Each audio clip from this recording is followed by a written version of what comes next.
بسم اللہ الرحمن الرحیم۔ السلام علیکم ورحمۃ اللہ وبرکاتہ۔ ناظرین گرامی، گھر کے افراد کی طرف سے صدقہ فطر۔ حضرت نافع رحمہ اللہ، جو حضرت عبداللہ ابن عمر رضی اللہ عنہما کی آزاد کردہ غلام ہے، فرماتے ہیں کہ حضرت عبداللہ ابن عمر رضی اللہ عنہما صدقہ فطر میں کھجور دیا کرتے تھے۔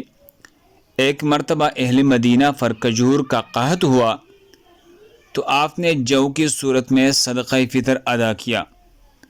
حضرت ابن عمر رضی اللہ عنہما چھوٹے بڑے گھر کے تمام افراد کی طرف سے صدقہ فطر دیا کرتے تھے، یہاں تک کہ میرے بیٹوں کی طرف سے بھی صدقہ فطر دے دیتے تھے۔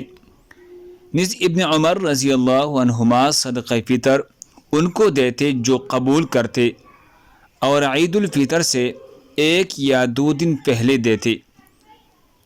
صحیح بخاری حدیث نمبر 1511۔